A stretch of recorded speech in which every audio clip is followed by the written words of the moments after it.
Magandang araw po sa ating lahat. Magandang araw po lalong-lalo na sa ating Panginoon. Ako nga po pala si John Robby Medina at ngayong araw po ay samahan ninyo ako pag-aralan at unawain ang mga salita ng ating Panginoon.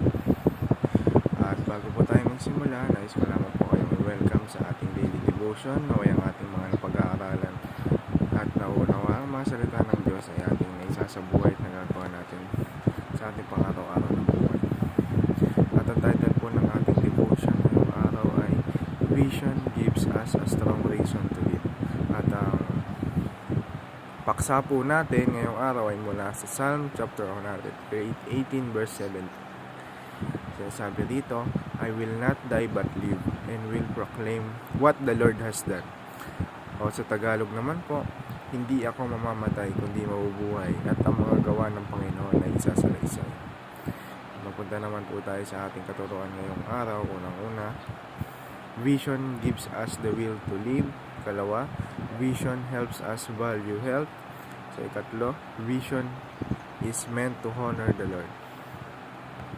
Parang yung sinasabi po sa teaching natin, napaka-crucial po talaga ng vision na binibigay sa atin ng Panginoon dahil kumbaga natutulungan tayo nito na i-value yung health natin dahil kailangan nating alagaan yung sarili natin kasi para maayos natin magampanan yung will or yung vision na pinapakita sa atin ng Panginoon. Bukod pa rito, kumbaga yung will to live, kumbaga ano nga ba yung dahilan kung bakit tayo nabuhay dito? Ano nga ba yung plano ng Diyos sa atin? Ano nga ba yung pinapagawa ng Diyos sa atin?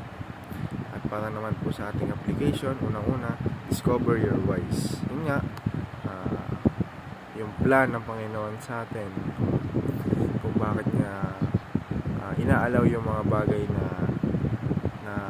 ating nararanasan sa ating buhay, i-discover natin yun.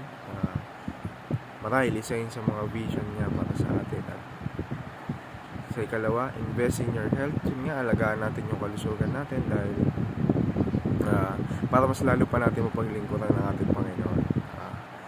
Humingi tayo ng panalangin sa Kanya, humingi tayo ng gabay. At sa ikalawa po, honor the Lord. Yun nga, lagi natin itaas.